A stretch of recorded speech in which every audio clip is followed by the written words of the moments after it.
প্রকাশ্যে দেশের সংখ্যালঘু হিন্দুদের উপর হামলা ও দেশ থেকে হুমকি প্রদান বাংলাদেশে এখন খুব সাধারণ একটি ঘটনা হয়ে দাঁড়িয়েছে।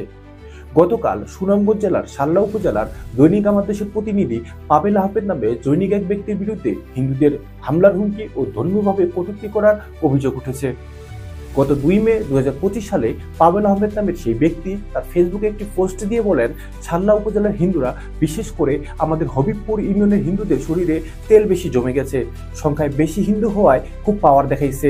এখন আর স্বৈরাচার হাসিনা আওয়ামী লীগ নাই, হিন্দুদের মূর্তি সহ সবকিছু লাথাইয়া ভেঙে ফেলে এদের ভারত পাঠানি দরকার। এছাড়াও তিনি পোস্টে উল্লেখ করেন, যে সকল মুসলমানেরা আওয়ামী লীগকে সাপোর্ট করে এরা হলো মুনাফিক, এরা মুসলমান না, এদেরও লাথানো দরকার। অন্যদিকে উক্ত পোস্ট মুহূর্তের মধ্যে সোশ্যাল মিডিয়ায় ছড়িয়ে পড়লে পাবেল আহমেদ তার পোস্টটিকে ডিলিট করে দেন এবং তিনি উল্লেখ করেন এ ধরনের পোস্ট তিনি দেননি। প্রশ্ন হলো, বাংলাদেশে বর্তমানে ফেসবুকে পোস্ট কিংবা মাইকিং করে হিন্দুদের উপর হামলার ঘটনা আমরা প্রায়শই দেখি। পাবেল আহমেদের এই পোস্টটি সেরকম কোনো উদ্দেশ্যে করা হয়েছে কিনা তা নিয়ে যথেষ্ট তদন্ত ও অনুসন্ধান করার দাবি দেশের সংখ্যালঘুদের।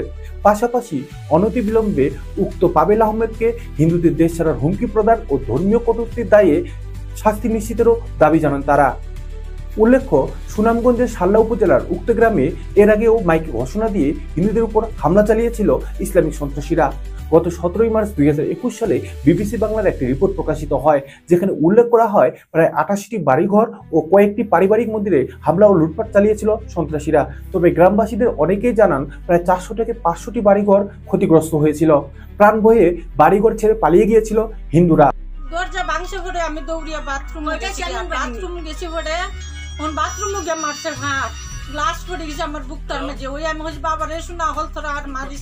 নহিপুরিনের নয়া গ্রামের বাড়িঘর সুরমার কইরা যা আছে লুটপাট স্বর্ণপাতি অলঙ্কার পত্র মানুষ ধরকে মার দূর কইরা মূর্তি মন্দির যা আছে